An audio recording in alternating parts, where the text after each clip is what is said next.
Kasus ini kami duga bahaya bukan lagi di dalam, tetapi masih banyak orang di dalam. Awal penemuan jenazah. Jenazah kedua korban ditemukan berawal dari terciumnya bau busuk bangkai oleh para pekerja penggalian pipa air di sekitar proyek spam Kali Dendeng Kota Kupang tanggal 30 Oktober silam. Saat itu pekerja curiga dengan bau busuk yang semula diduga bangkai binatang. Para pekerja berinisiatif untuk mengangkat dengan menggunakan alat berat, eksavator, namun ternyata berisi 2 jenazah manusia.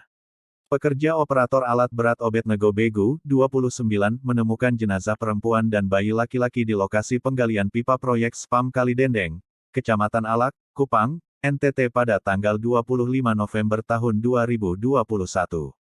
Berdasarkan pemeriksaan barang bukti pakaian di TKP dan hasil tes DNA, jenazah itu merupakan Astri dan Lael.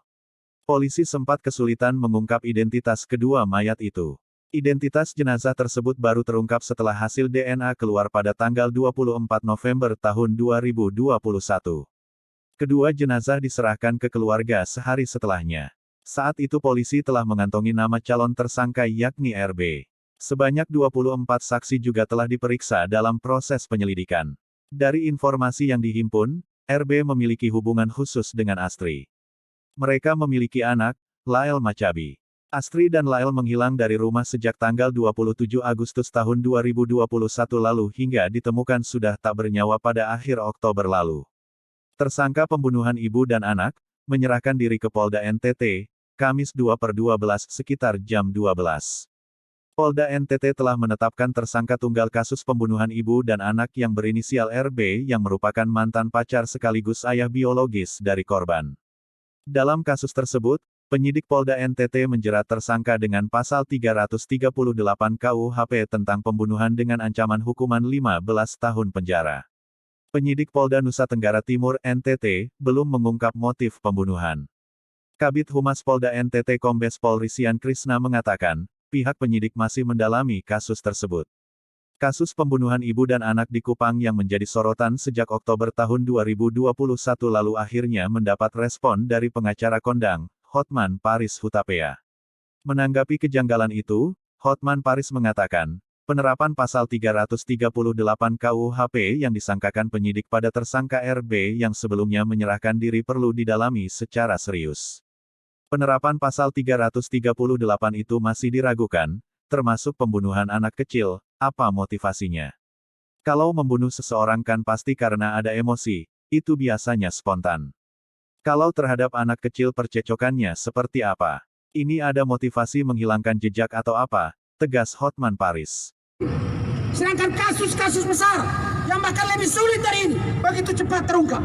Apa yang kurang? Kepolisian memiliki akses untuk membongkar chat yang tak ada, baik WA, SMS, telepon. Mengapa tidak dilakukan? Hari ini kami sayangkan di media sosial, saudara-saudara kami dari kepolisian ikut berkomentar, beropini, berdebat hal-hal yang tidak penting, bukannya fokus pada penyelidikan kasus. Oleh karena itu kami minta mulai hari ini kepolisian NTT dalam memproses kasus ini agar transparan, profesional, dan mengutamakan asas keadilan.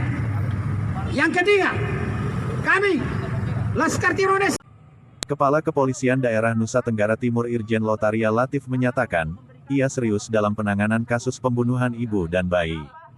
Dari awal kasus ia mengatakan, langsung turun bersama tim. Ini menunjukkan kesungguhan dan empati saya.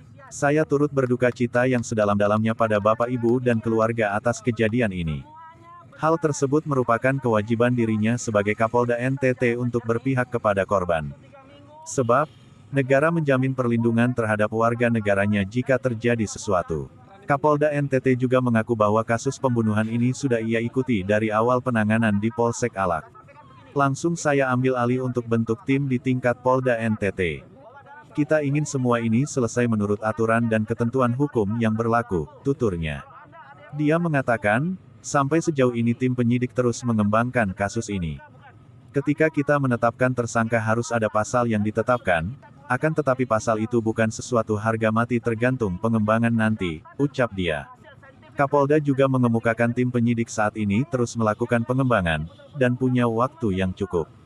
Sudah 3 kali kasus ini digelar, saya sendiri yang langsung memimpinnya. Sebelum ke sini tadi, kami masih gelar lagi kasus ini,